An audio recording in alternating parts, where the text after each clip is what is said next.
ما أو كما قال عليه الصلاة والسلام বুজুর্গান মুহতারাম হযরত উলামায়ে কেরাম সমবেত বেরাদারান ইসলাম, আল্লাহ তাবারক ওয়া তাআলা দয়া করে মায়া করে অসংখ্য মানুষের মধ্য থেকে বাছাই করে নির্বাচিত করে আজকের জান্নাতের বাগানে আপনাদেরকে হাজির হওয়ার তৌফিক দান করেছেন।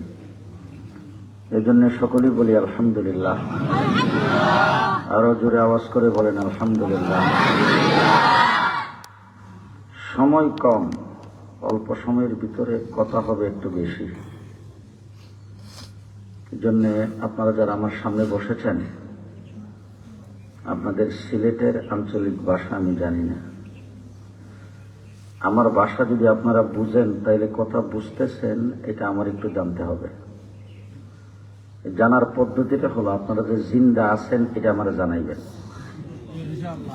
বুঝছেই না? জিন্দা আছেন তো সবাই? ইনশাআল্লাহ। আমি কি কবরস্থানে কথা বলতেছি? জি না। জিন্দা মানুষের সামনে না? জি। আপনাদের এই মাদ্রাসাটা সম্পর্কে আমি যতটুকু জানতে পারছি 101 বছর। 101 বছর আগে দেশটা বাংলাদেশ ছিল তো? কি ছিল? পাকিস্তান, ব্রিটিশ শাসন। কথা দিয়ে আসতে কি ছিল? ব্রিটিশ তো ইসলামের পক্ষে ছিল। কথা বলেন, ব্রিটিশ কি ইসলামের পক্ষে না ইসলাম বিরোধী? জি। এই দেশ থেকে ইসলামকে উৎখাত করার জন্য 3.5 লক্ষ আলেমকে পানিতে ডুবাইয়া আগুনে পোড়াইয়া মারছে ব্রিটিশ। একদিনে 14,000 আলেমকে ফাঁসির কাস্টে ঝুলাইয়া মারছে। 3.5 লক্ষ কোরআনের কপি আগুন দিয়ে জ্বালাইছেন। এই আমাদের যতটুকু নিয়ে বর্তমানে বাংলাদেশ 56,000 বর্গ মাইল, এই বাংলার ভিতরে 80,000-এর উপরে মাদ্রাসা ছিল। সমস্ত মাদ্রাসাগুলি ব্রিটিশ ধ্বংস করেছেন। কিন্তু একদিনের জন্য আমাদের দেশ থেকে ইসলাম বিদায় করতে পারে নাই। পারছেনি বিদায় করতে? হ্যাঁ, এই যে পারে নাই, এটা বোধ হয় কোন নেতার কারণে, বড় কোন লিডারের কারণে, ব্যারিস্টারের জন্য, ডাক্তার বেশি ছিল এই কারণে। কি জন্য পারে নাই? আমি আপনাদের সাথে কিছু আলাপ সালাপ করবো, কথাবার্তা, ওয়াজ না। যেভাবে বললে আপনাদের সঙ্গে কথাবার্তা বললে আপনারা বুঝবেন, সেইভাবে বুঝাইবার চেষ্টা করব। কি কারণে পারে নাই খুব ভালো করে বুঝেন। পারে নাই একমাত্র মৌলবীদের কারণে। কি জন্য পারে নাই? মুসলমানদের কারণে পারে নাই, ইসলামিক লিডারদের কারণে পারে নাই, আলেমদের কারণে পারে নাই। ক্ষমতা দখল করেছে ব্রিটিশ।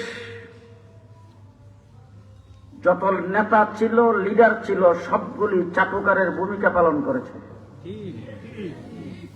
বড় বড় পদ পদবি নিয়েছেন, ইংরেজদের কাছ থেকে জায়গা জমির বরাদ্দ নিয়েছেন, তাদের কাছ থেকে বিভিন্ন সুযোগ সুবিধা নিয়েছেন। কিন্তু একমাত্র আলেম ওলামায়ে কেরাম প্রকাশ্যে ঘোষণা দিয়েছেন, দেশ আমার, এদেশের মাটি আমার, এই দেশে আমরা বসবাস করব, ইসলাম নিয়ে থাকবো, তোমরা যাও। 1-2 বছর না, 250 বছর কমে গেছে। কয় বছর? 200 বছর। এখন যদি কেউ বুগুল বাজায় খালি হ্যাঁ আমরা স্বাধীনতার পক্ষ শক্তি, আমরা মুক্তিযুদ্ধের পক্ষ শক্তি, আমরা স্বাধীনতার চেতনা লালন করি, আমরা এই সেই, মাত্র 9 মাস। আমরা কয় বছর?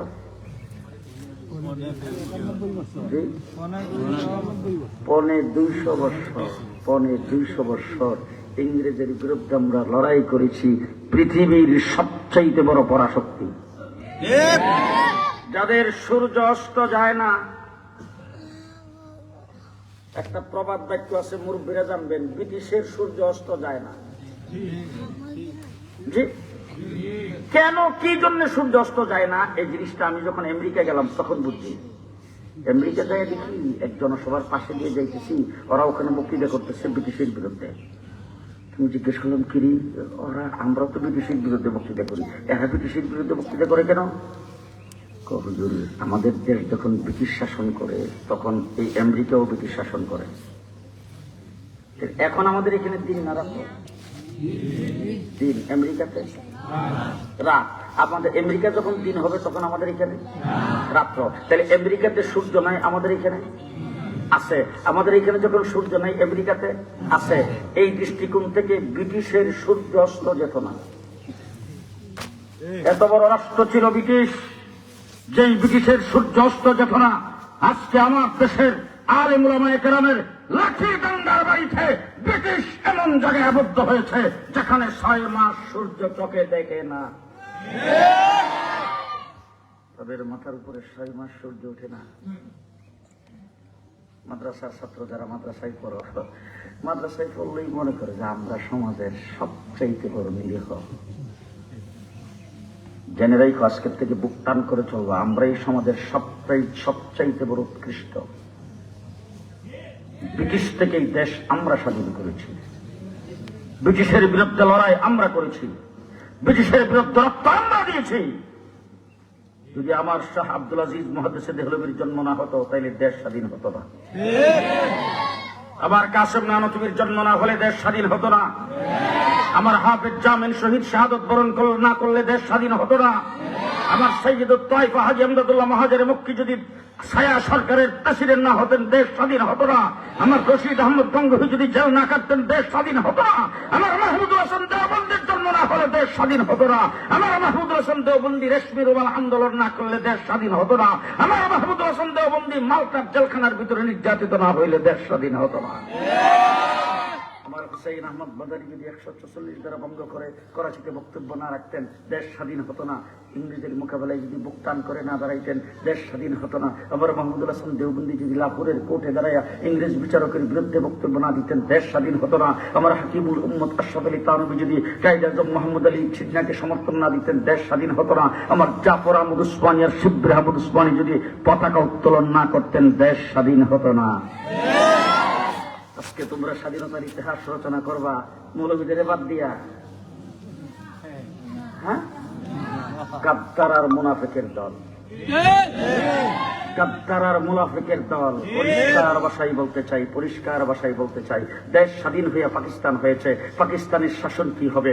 আল কোরআন হবে। পাকিস্তানের শাসন কি হবে? লা ইলাহা ইল্লাল্লাহ হবে। এই সমস্ত স্লোগান দিয়ে যখন দেশ স্বাধীন হয়েছে, দেশ স্বাধীনের পরে যখন ইসলামী আইন যখন বাস্তবায়ন হচ্ছে না, তখন যুক্ত ফ্রন্ট গঠন করেছিলেন। যেই যুক্ত ফ্রন্টে মৌলানা ভাসানীও ছিলেন, যেই যুক্ত ফ্রন্টে সোহরাওয়ার্দীও ছিলেন, যেই যুক্ত ফ্রন্টে শেখ মুজিবুর রহমানও ছিলেন, সেই যুক্ত ফ্রন্টের লিডার ছিলেন মৌলানা আতহার আলী রহমতুল্লাহি আলাইহি। কে ছিল? কে ছিল? আতহার আলী সাহেব। জেলখানার ভিতরে বসে বসে ইতিহাস পড়লাম। সেই ইতিহাসের ভিতরে সোহরাওয়ার্দীর নাম আছে, শেরে বাংলা একে ফজলুল হকের নাম আছে, মৌলানা ভাসানীর নাম আছে, শেখ মুজিবুর রহমানের নাম আছে, মৌলানা আতহার আলীর নাম নাই। এই গাদ্দার আর সুরের দল, তোদের সুরি এবার শেষ। এইখানে বোধ হয় মাঝখানে কাওয়া কাদেরের দলের লোক আছে, যদি কথা না কই যদি কাওয়া কাদেরের দলের লোক। পরিষ্কার বলে যাচ্ছি, মনে রেখেন, ওয়াজ শুনবেন উলামায়ে কেরামের জবান থেকে। তোমরা দেশপ্রেমিকের স্লোগান দাও। 54 বছর পর্যন্ত দেশের ভালোবাসার স্লোগান দিয়েছ, দেশপ্রেমিকের স্লোগান দিয়েছ, দেশ দরদের স্লোগান দিয়েছ। তোমরা দেশপ্রেমিকের স্লোগান দিয়েছ দেশের সম্পদকে লুণ্ঠন করার জন্য, মন্ত্রী আর এমপি হওয়ার জন্য। আমরা দেশপ্রেম আর দেশ ভালোবাসার স্লোগান দেই হুব্বুল ওয়াতানি মিনাল ঈমান হিসাবে। দেশের ভালোবাসা ঈমানের অঙ্গ, এই জন্য আমরা দেশপ্রেমের স্লোগান দেই। একজন মৌলবী, একটা মৌলবী আমাকে বাড়ি করে দেখাবেন বেগম পাড়ায় বাড়ি করছে, আর আমি আর কোনোদিন মাইকের সামনে দাঁড়াবো না। একটা মসজিদের ইমাম, একজন মৌলবী, একজন মাদ্রাসার শিক্ষক বাংলাদেশ থেকে 5 কোটি টাকা চালান করেছেন বিদেশে। আপনাদের মাদ্রাসার মুহতামিম সাহেবের তো সুইস ব্যাংকে অ্যাকাউন্ট আছে নাই? জিয়াউদ্দিন সাহেবের আছে মনে হয়, কথা দিয়ে আসতে কোন মৌলবীর আছে? মৌলবীর আছে? আর তোমরা যখন বর্ডারের কাছে ধরা পড়ো, তোমাদের ব্যাগের ভিতরে 70 লাখ। গ্রেফতার করতে যাওয়ার পরে লিফটের গর্তে পাইছে 400 কোটি। আমারও ঘুমাইছে লিফটের গর্তে 400 কোটি। ফিউন 400 কোটি টাকার মালিক। যার ফিউন 400 কোটি টাকার মালিক, তো হ্যাঁ 100 কোটি টাকা। বাসদের নাম নিতে লজ্জা করে? দেশটাকে তলাবিহীন জুড়িতে পরিণত করেছ তোমরা, দেশের সম্পদকে লুণ্ঠন করেছ তোমরা, 54 বছর দেশটাকে তোমরা তলাবিহীন জুড়িতে পরিণত করেছ। সামনে আর করতে দেওয়া হবে না। আমাদেরকে ছাগলের 3 নম্বর বাচ্চা মনে করছ? আমরা ছাগলের 3য় নম্বর বাচ্চা না। এবার কোনো কিছু করতে চাইলে চিন্তা ভাবনা করে করতে হবে, কাউকে সামান্য ছাড় দেওয়া হবে না। ঘুমাই গেছেন? ঘুমাই গেছেন? আজকে আমি আপনাদের এখানে দাঁড়িয়ে যেমন কথা বলতেছি, অন্তর্বর্তীকালীন সরকারের প্রধান ডক্টর ইউনূস সাহেবের সামনে যাই বলছি, স্বরাষ্ট্র উপদেষ্টার সামনে যাই বলছি, আইন উপদেষ্টার সামনে যাই বলছি, পররাষ্ট্র উপদেষ্টার সামনে যাই বলছি, ধর্ম উপদেষ্টার সামনে যাই বলছি, সাবধান, রক্ত দিয়েছি দেশের জন্য আমরা। আজকে বিএনপি নির্যাতিত হয়েছে, জামাত নির্যাতিত হয়েছে, বিরোধী দল নির্যাতিত হয়েছে, তাদের অনেককে ফাঁসির কাস্টে ঝোলানো হয়েছে, তাদের অনেককে করস ফায়ার দেওয়া হয়েছে, তাদের বিরুদ্ধে হাজার হাজার মামলা দেওয়া হয়েছে, তাদের অনেককে বৎসরের পর বৎসর জেলখানে আটকে রাখা হয়েছে, তাদের অনেককে মারতে মারতে পঙ্গু বানিয়ে দেওয়া হয়েছে, তাদেরকে নির্যাতন করা হয়েছে 17 বৎসর। আমি পরিষ্কার ভাষায় বলি, আপনাদের 17 বৎসরের সমস্ত নির্যাতন একত্রিত করে নিয়ে আসেন, আমার শাপলা চত্বরের এক রাত্রের নির্যাতনের সমান হবে না।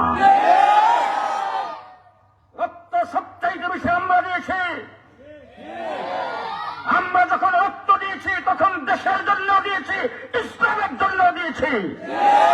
সুতরাং দেশের স্বাধীনতা থাকবে, ইসলামও থাকবে। কথা বলেন ঠিক কিনা বলেন? তাহলে সংবিধান প্রণয়নের জন্য কমিশন গঠন করেছেন, সাবধান, এবারের সংবিধান হবে ইসলাম ভিত্তিক সংবিধান। আস্তে করেন, আস্তে আস্তে। এবারের সংবিধান হবে ইসলাম ভিত্তিক সংবিধান। সংবিধানে পরিষ্কার লেখা থাকতে হবে, ইসলামের বিরুদ্ধে বাংলাদেশে কোনো আইন হবে না। পরিষ্কার বলছি, যদি এটা না করেন তাইলে খবর আপনাদেরও আছে। হাসিনারে বিদায় করছে, আর আপনারা কারা? আরে প্রথম তো মানুষের হয়, শ্রীলঙ্কার প্রেসিডেন্টের পতন হয়েছে, সিরিয়ারও পতন হয়েছে, বুঝছে না? প্রধানমন্ত্রী বাগছে, এরপরে দেখা গেছে বাকি অন্যান্য মন্ত্রীরা রয়েছে। হ্যাঁ, আর প্রধানমন্ত্রী বাগবার সাথে সাথে 340 জন এমপি রয়েছে। জি, যত ফাতি নেতা, যত ফাতি হেতা যা আছে, কথা কয় না? কোন মসজিদের ইমাম তাদেরকে সমর্থন করেছে, হিডেও বাগছে। কোন মাদ্রাসার মুহতামিম তাদেরকে সমর্থন করেছে, হিডেও বাগছে। কথা বলেন, এই জাতীয় পতন ফেরাউন ছাড়া কাহার হয় নাই, এমন পতন নমরুদ ছাড়া কাহার হয় নাই, এমন পতন আব্রাহা বাদশা ছাড়া কাহার হয় নাই। সুতরাং ফেরাউনের সাথে আমাদের লেডি প্রধানমন্ত্রী মিল আছে না নাই? এবার জিজ্ঞেস করতে চাই, এই দেশে ইসলাম আজকে 101 বছরের মাদ্রাসা, ইংরেজের আমলে সেই মাদ্রাসা প্রতিষ্ঠা হয়েছে, যেখানে ইংরেজ ইসলাম বিরোধী, আলেম ওলামা ইকরাম বিরোধী, কোরআন বিরোধী, ধর্ম বিরোধী, ইসলাম সহ্য করে না, মাদ্রাসা সহ্য করে না, মসজিদ সহ্য করে না, আযান সহ্য করে না, টুপিদারি সহ্য করে না। ওই অবস্থায় যারা এই মাদ্রাসা করেছেন তারা নিশ্চয়ই ইংরেজের সঙ্গে যুদ্ধ জাহাদ করে করেছে। ইংরেজের সঙ্গে যুদ্ধ জাহাদ করে মাদ্রাসা প্রতিষ্ঠা করে আমাদের কাছে আমানত দিয়ে গেছে, সেই আমানত আমরা জীবনের বাজি লাগে হলেও রাখবো ইনশাআল্লাহ। রাজি আছেন? দিকে হাত ওড়ায় রাখবেন তো ইনশাল্লাহ, রাখবেন তো ইনশাল্লাহ। আল্লাহ কবুল করুক। হাত নামান। এই মাদ্রাসায় কি পড়ানো হয়? হাড্ডি মাটির ডিম। তারা মাঠে পারে ডিম, তাদের খারাপ দুপুর সিং। আচ্ছা, আপনার কোন জিরের ডিম পারে এটা সিঙ্গুরে? আর জিরার সিঙ্গুরে এটা কোনদিন ডিম পারে? এই কথাটা সত্য না মিথ্যা? এই মিথ্যা শিক্ষায় শিক্ষিত বানায়া জাতির মেরুদণ্ড। কথা কয় না? এই জন্যই শিক্ষিত হইতে হইতে বিচারপতি হয়েছেন, তারপরে ব্যাগের ভিতরে 70 লাখ। কথা কয় না দিদি? ঠিক না ঠিক? বানর থেকে মানুষ তৈরি, শরীফ থেকে শরীফার গল্প। রাম রামায়ণের ছবি দিয়া বই ছাপানো হয়েছে 92% মুসলমানের দেশে। ইসলামী শিক্ষাকে গোড়া থেকে উৎখাত করার জন্য কোন স্কুলে কোন ধর্মীয় শিক্ষক রাখা হয়নি। ধর্মীয় সাবজেক্টের পরীক্ষাও বাতিল করা হয়েছে। এক কথায় ষড়যন্ত্র হয়েছিল দেশটাকে একটা নাস্তিকতাবাদের দেশ বানানোর জন্য। এবার আমরা পরিষ্কার ভাষায় বলতে চাই, জুলাই আগস্টে যে বিপ্লব করেছে ছাত্ররা, আজান যখন মসজিদে হয়েছে, রাজপথে আল্লাহু আকবার বলে নামাজে দাঁড়িয়ে গেছে। ঠিক তবে ঠিক। মুক্তিযুদ্ধের 9ম সেক্টর কমান্ডার ছিলেন মেজর আব্দুল জলিল, হযরত হাফিজ হুজুরের সাথে ছিলেন। এক সফরে তাকে জিজ্ঞেস করেছিলাম, জলিল ভাই, মুক্তিযুদ্ধের কিছু স্মৃতি চারণ করেন। তিনি বলছিলেন, আমরা যখন যুদ্ধ করতেছিলাম, যুদ্ধের মাঠে মাসলা আমাদের এতটুকু জানা ছিল যে একদল নামাজ পড়বে, আরেকদল যুদ্ধের ময়দানে থাকবে। তখন আমরা সেক্টরের মধ্যে যুদ্ধ করার সময় তখন 2 ভাগে ভাগ হইতাম। আজান যখন হয়ে গেছে, এক ভাগ জামাতের সাথে নামাজ আদায় করতাম, আরেক ভাগ যুদ্ধ করতাম। এইভাবে যুদ্ধ করে বাংলাদেশ স্বাধীন হয়েছে। সুতরাং মুসলিম দেশের মুসলমান মাথা উঁচু করে বাংলাদেশে থাকবে। থাকবেন তো ইনশাআল্লাহ? স্বাধীন হয়েছে 54 বছর। কয় বছর? জি, ইতিহাসটা খুব ভালো করে মনে রাখেন। 1947 সনে ইংরেজ এই দেশ থেকে বিদায় হয়েছে। দেশটা স্বাধীন হয়েছে 2 ভাগে। কয় ভাগে? একটার নাম হিন্দুস্তান, আরেকটার নাম পাকিস্তান। পাকিস্তান একটা, হিন্দুস্তান একটা। এবার আমরা কোন ভাগে ছিলাম?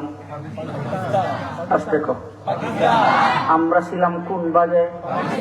পাকিস্তান। এবার একটা সহজ পন্থা আপনাদের জিজ্ঞেস করতে চাই, একটু চিন্তা ভাবনা করে উত্তর দিন তো। আমাদের পাশে ইন্ডিয়ার একটা জায়গা আছে, জায়গাটার নাম হলো পশ্চিমবঙ্গ, যেটাকে বলা হয় কলিকাতা। আপনারা বলেন তো, কলিকাতার ভাষা কি? বাংলা। আসতে কোন? বাংলা। কলিকাতার মানুষ জাতে কি? বাঙালি। বাঙালি জাতে বাঙালি। ভাষা বাংলা। বাংলা। আমাদের ভাষা কি? বাংলা। বাংলা। আমরা জাতি কি? বাঙালি। বাঙালি। তাইলে আমরাও বাঙালি, কলিকাতার তারাও বাঙালি। আমাদের ভাষাও বাংলা, কলিকাতার ভাষাও বাংলা। তাইলে এবার চাই না থাকলে বলেন তো দেখি, কলিকাতা হইল হিন্দুস্তানের অংশ, আমরা কি জন্য হইলাম পাকিস্তানের অংশ? একই ভাষাভাষী, আমরা কেন হিন্দুস্তানের অংশ হইলাম না? আমরা কেন পাকিস্তানের অংশে পড়লাম? মুসলমান ধর্মের জন্য। কারণ ধর্মের জন্য। কারণ হলো আমাদের দেশটা মুসলিম অধ্যুষিত। মুসলমান হওয়ার কারণে আমরা হয়েছি পাকিস্তান। কথা বলেন ঠিক কিনা? এবার যখন পশ্চিম পাকিস্তানিরা আমাদের সঙ্গে বৈষম্যের স্বীকার করতে শুরু করেছেন, চাকরির ক্ষেত্রে, লেখাপড়ার ক্ষেত্রে, তারা যখন আমাদের উপর বিভিন্ন যখন নির্যাতন করতে শুরু করেছেন, তখন শেখ মুজিবুর রহমান সাহেব তিনি 1970 সালে নির্বাচন করেছেন। নির্বাচনী ইশতেহারে পরিষ্কার বলেছেন, ও বাঙালি ভাইরা, ভালো করে শুনে রাখো, দেশ স্বাধীন হয়েছে ইসলামের নামে, মেজরিটি মুসলমান হিসাবে আমরা হয়েছে পাকিস্তান। এখন পশ্চিম পাকিস্তানের আমাদের সঙ্গে যখন এরকম শুরু করে দিয়েছেন, জুলুম নির্যাতন শুরু করে দিয়েছেন, জেনে রাখো তোমরা, আমি নির্বাচনে দাঁড়িয়েছি, আমার দল দাঁড়িয়েছে, যদি আমরা নির্বাচিত হই, আমরা যদি ক্ষমতায় যাই, তাহলে ইসলামের বিরুদ্ধে আমরা কিছুই করব না। যদি আমার কথা বিশ্বাস না হয়, তাহলে ওই সময়ের ইশতেহারটা একটু বাইর করে দেখেন। পরিষ্কার লেখা আছে, আমরা ইসলামের বিরুদ্ধে কোনো আইন করব না, ইসলামের বিরুদ্ধে কিছু করব না, কারণ আমরা তো মুসলমান হিসাবে স্বাধীন। এবার 70 সনে এই কথার উপরে জনগণ সাড়া দিল, মুসলমান হিসাবে তাকে ভোট দিলেন, ভোট দিয়া নিরঙ্কুশ সংখ্যা গরিষ্ঠতায় তিনি ফাঁস করলেন। ফাঁস করার পরে যখন পশ্চিম পাকিস্তানিরা ক্ষমতা ছাড়তে রাজি হয় নাই, শেখ মুজিবুর রহমান সাহেবকে যখন ক্ষমতা দিতে রাজি হয় নাই, তারা যখন ক্ষমতা ছাড়তে রাজি হয় নাই, 7.5 কোটি বাঙালি অস্ত্র ধরে 9 মাসে যুদ্ধ করে আমরা দেশ স্বাধীন করেছি। বারবার জিজ্ঞেস করতে চাই, স্বাধীনতা যুদ্ধের যখন ঘোষণা দেন, স্বাধীনতা যুদ্ধের জন্য যখন মানুষকে উদ্বুদ্ধ করেন, 7ই মার্চের ভাষণে কোন একটা শব্দ এরকম আপনারা কেউ দেখাইতে পারবেন কিনা? এদেশের আওয়ামী লীগ দেখাইতে পারবে কিনা? এদেশের স্বাধীনতা পক্ষ শক্তি যারা বলে তারা দেখাইতে পারবে কিনা যে 7ই মার্চের ভাষণে শেখ মুজিবুর রহমান সাহেব বলছেন, আমি যদি নির্বাচিত হয়, দেশ যদি স্বাধীন হয়, আবার আমি যদি ক্ষমতায় যাই, তাইলে দেশটা হবে ধর্মনিরপেক্ষ। একটা শব্দ আছে কিনা? একটা শব্দ কোথাও নাই, কোথাও একটা শব্দ নাই। তাহলে 70-এর নির্বাচন হয়েছে ইসলামের ভিত্তিতে, দেশ স্বাধীন হয়েছে ইসলামের ভিত্তিতে, মুক্তিযুদ্ধ যারা করেছেন তারা করেছেন ইসলামের ভিত্তিতে, দেশটাই মুসলমানের দেশ। কার দেশ? কার দেশ? আমাদের পূর্বপুরুষ মুসলমান ছিল, এই জন্য 101 বছর আগে মাদ্রাসা। কথা আসতে বলবেন না। তাহলে আমাদের পূর্বপুরুষ মুসলমান ছিল, আমরা কি হব? জি, মুসলমান থাকবো। কথা কয় না। মুসলমান থাকবো, কথা কয় না। কি জন্য থাকবো? আমি কইছি এই জন্যে। শেখে কুরিয়া সব বলে গেছে এই জন্যে, শেখে বর্ণবী বলে গেছে এই জন্যে। হ্যাঁ, মহান আল্লাহ রাব্বুল আলামিন কোরআন শরীফের ভিতরে পরিষ্কার ঘোষণা করেছেন, লা তামুতুন্না ইল্লা ওয়া আনতুম মুসলিমুন। জগতের মানুষ ভালো করে শুনে রাখো, মুসলমান না হইয়া মরো না। এই কথা আপনাদের বিয়ানীবাজারের কোরআনে নাই, আমি কিন্তু শাখার কোরআন থেকে বলেছি। বিয়ানীবাজারের কোরআন শুনলে এই কথাটা আছে, আপনারা কথা কেন না? লা তামুতুন্না ইল্লা ওয়া আনতুম মুসলিমুন, এই কথা বিয়ানীবাজারের কোরআন শরীফে নাই তো? আস্তে কোন দুই একজন করে কোরআন খ্রিস্টা কথা কর। ওই আমার আল্লাহ বলছেন, মুসলমান না হয়ে মৃত্যুবরণ করো না। আমি পরিষ্কার বলে যাচ্ছি, আমরা মুসলমান হয়ে মৃত্যুবরণ করব। আমাদের সামনে যদি এমন কোন শক্তি আসে, রাইফেল আর বন্দুক তাক করে যদি আমাদের দিকে তাকায়, আমরা বুক টান করে বলবো, কেন দেব, ইসলাম দেব না। কেডা রাজি?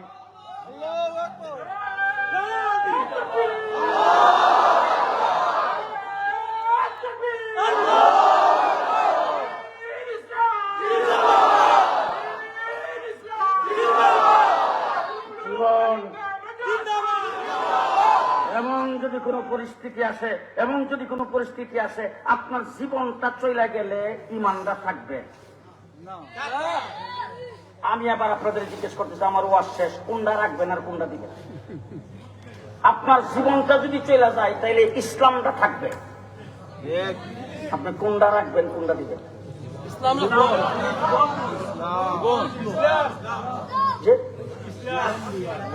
কথা বুঝেন নাই ভালো করে, এই জন্য জবটা ঠিক মতন আসে নাই।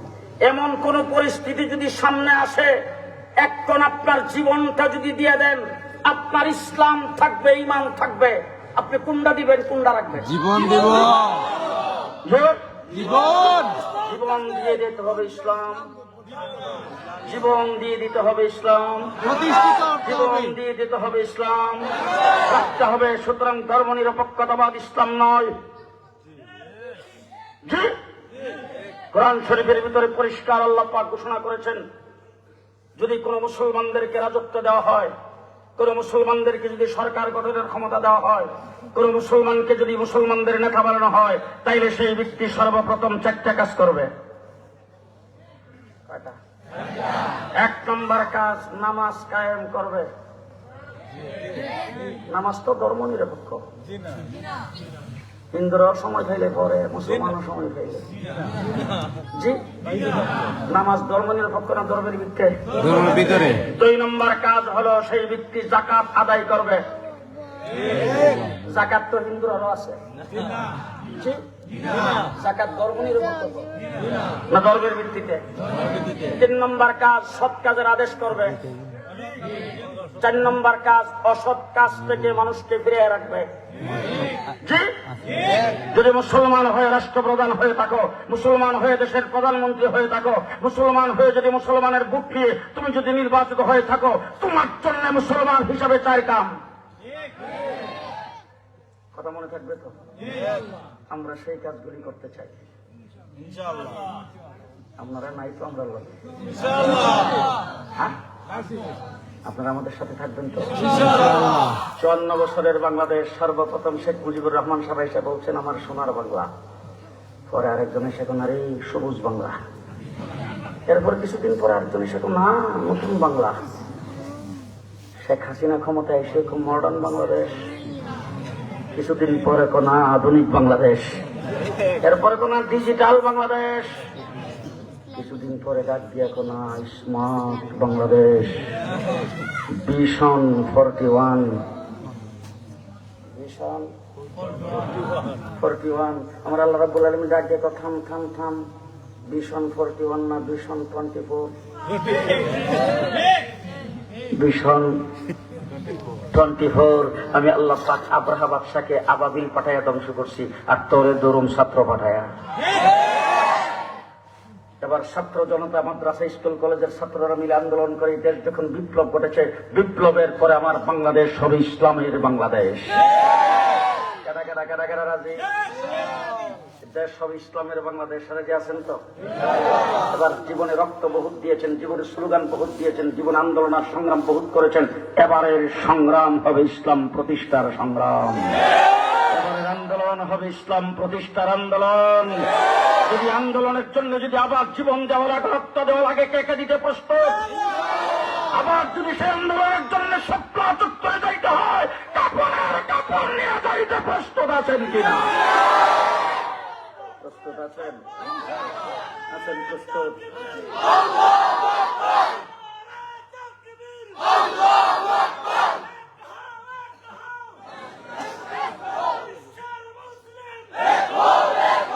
শেষ কথা আপনাদের সামনে বলছি, আমরা বিশ্বনবী মুহাম্মদুর রাসূলুল্লাহ সাল্লাল্লাহু আলাইহি ওয়াসাল্লামের উম্মত। কেডা কেডা? আমরা সবাই মুহাম্মদুর রাসূলুল্লাহ সাল্লাল্লাহু আলাইহি ওয়াসাল্লামের উম্মত, ঠিক না ঠিক? হুজুর সাল্লাল্লাহু আলাইহি ওয়াসাল্লাম নিজে বলেন, ইন্নামা বুইস্তু মুআল্লিমা, আল্লাহ পাক আমাকে বিশ্ব জগতের মুআল্লিম বানায় পাঠাইছে। কি বানায় পাঠাইছে?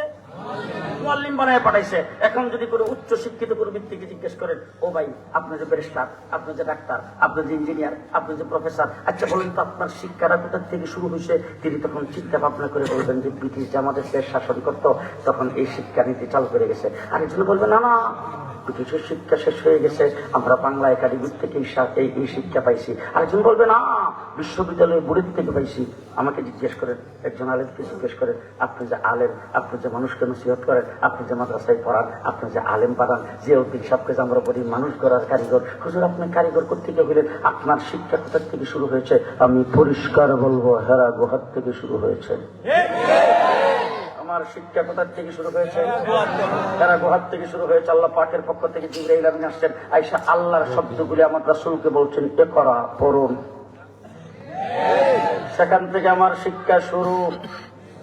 আমার এই মাদ্রাসা বালিগিয়া মাদ্রাসা, এই মাদ্রাসার গোড়া হইল হেরা গুহা, ওখান থেকে শুরু হয়েছে, কথা কয় না? সেই মাদ্রাসার শিক্ষার গোড়া হইল হেরা গুহা, ওই জায়গা থেকে শুরু হয়েছে। মুসলমানদের শিক্ষা ব্যবস্থা দিয়েছেন আমার নবী। সেই নবতী শিক্ষা আজকে থেকে 100 বছর আগে আপনাদের এখানে চালু করে গেছেন আপনাদের পূর্বপুরুষেরা। আপনারা যারা বেঁচে আছেন সেটাকে ধরে রাখবেন তো ইনশাআল্লাহ। যদি টাকা পয়সা দেওয়া লাগে ইনশাআল্লাহ, যদি শ্রম দেওয়া লাগে ইনশাআল্লাহ, যদি জান দেওয়া লাগে ইনশাআল্লাহ, দিবেন তো ইনশাআল্লাহ। ইনশাআল্লাহ সকলে মিলে আমরা এই মাদ্রাসাকে ধরে রাখবো ইনশাআল্লাহ। হাসরের কঠিন ময়দান আল্লাহ পাকের দরবারে দাঁড়াবো, আল্লাহর হাবিবের দরবারে দাঁড়াবো, আর বলবো, ও আল্লাহর হাবিব, এরা গুহার মধ্যে কোরআন সর্বপ্রথম নাজিল হয়েছে, আপনাকে বলছেন কি করা, ওই জায়গা থেকে আপনার পড়া শুরু করেছেন, এরপর আপনার ঈশা মাদ্রাসা করেছেন দারে আরকাম, দারে আরকামের মাদ্রাসা তখন আপনি চলে গেছেন হিজরত করে মদিনায়, সেখানে যে মাদ্রাসা চয়ন করেছেন আসহাব সুফা, 16 লক্ষ সাহাবীকে আপনি যে শিক্ষা দিয়েছিলেন, এই শিক্ষাই আমাদের দেশ পর্যন্ত গেছে। আমার পূর্বপুরুষেরা মাদ্রাসা প্রতিষ্ঠা করেছিলেন, সেই মাদ্রাসায় আপনার শিক্ষাই আমরা দিয়ে আসছি। নিজে আলেম হতে পারি নাই, আরেকজনকে আলেম হওয়ার জন্য আমি মাদ্রাসায় চান্দা দিতাম। আমি আলেম হতে পারি নাই, একজন আলেমকে লুজিং রাখতাম। আমি হাফেজ হতে পারি নাই, একজন হাফেজকে লুজিং রাখতাম। এইভাবে আপনার শিক্ষা আমরা ধরে রেখেছিলাম। আমার রাসূল সাল্লাল্লাহু আলাইহি ওয়াসাল্লাম বলবে, আমার শিক্ষা যারা ধরে রেখেছ তারা আমার সাথে আসো। যাবেন তো ইনশাল্লাহ? রাসূলকে মহব্বত করেন না? রাসূলকে মহব্বত করেন না? বেশি না কম? কত বেশি? কত বেশি? নিজের জানের চাইতে বেশি, কথা কয় না? জানের চেয়েও বেশি। ঠিক কিনা? ঠিক। আজকে যদি আপনি বিয়ানীবাজার বাজারে যান, সেখানে যাওয়ার পরে যদি আপনার বাবারে তুললে কেউ গালি দেয়, মারে তুললে কেউ গালি দেয়, তখন আপনি কি করবেন? জি? বয় দিম। আপনি কিল ঘুষি মারবেন না খড়াই দিবেন? যখন আপনি দেখেন আপনার শক্তি আছে তখন। যদি আপনি আশেপাশে তাকে দেখেন যে আমার বাপের তুলে গালি দিছে, এর শক্তি আমার থেকে বেশি, এর লোকে আছে 5 জন, আমার লোকে 1 জন নাই, এর হাতে আছে একটা লাঠি, আমার হাতে কিচ্ছু নাই, এখন যদি আমি এখানে কথাবার্তা বলি তাহলে তো আমার মাইরে উঠে নিব। তখন আপনি মাথাটা নিচের দিকে দিয়া ওখান থেকে আপনি চলে আসতে হবে, কথা হয় না? আর যদি বিয়ানীবাজার শহরে গেছেন, আপনি সম্পূর্ণ একা, আপনার সামনে ইনু মেনন সাহেব, শাহরিয়ার কবির, মুরগি চোরার মতো কেউ একটা আপনার সামনে নবীর গালি দিছে, তখন আপনার শক্তি কি আছে না না আছে? এটা দেখার ব্যাপার, এটা চিন্তা করার ব্যাপার। নবীর গালি দিছে, দুঃখটা টান্ডা দইরা জিব্বাটা চিরার পরে এরপর আমার যাওয়ার হবে। তাইলে আমার মা বাপরে কেউ গালি দিলে আমি সহ্য করতে পারি, আমার নবীকে গালি দিলে সহ্য করতে পারি না। ঠিক কিনা বলেন? এই জন্য আমরা মুহাম্মদুর রাসূলুল্লাহ সাল্লাল্লাহু আলাইহি ওয়াসাল্লামের উম্মত। রাসূল আমাদের কাছে দ্বীন রেখে গেছে, সেই দ্বীনই শিক্ষা রাসূল রেখে গেছে। এই শিক্ষার জন্য আমাদের যা করেন আমরা তাই করব। সবাই রাজি আছেন তো? রাগ করছেন কেডা কেডা? একটা হাত উঠাই নিয়ে যায়, হাত উঠান। কেডা কেডা রাগ করছেন? একজনও রাগ করেন নাই? হ্যাঁ, আল্লাহ তাবারক ওয়া তাআলা আপনাদের আশাকে কবুল করুন, আমিন। আপনাদের বসাকে কবুল করুন, আমিন। আপনাদের দিলের মকসুদ পুরা করুন, আমিন। সমস্ত মুশকিল আসান করুন, আমিন। হায়াতের মধ্যে বরকত দান করুন, আমিন। রুজি রোজগারে বরকত দান করুন, আমিন। রিজিকের মধ্যে বরকত দান করুন। আমিন। যতদিন দুনিয়াতে বেঁচে থাকবেন ইসলাম নিয়ে, ঈমান নিয়ে বেঁচে থাকার তৌফিক দান করুন। আমিন। ওয়া আখিরু দাওয়ানা আলহামদুলিল্লাহি রাব্বিল আলামিন। আসসালামু আলাইকুম ওয়া রাহমাতুল্লাহ।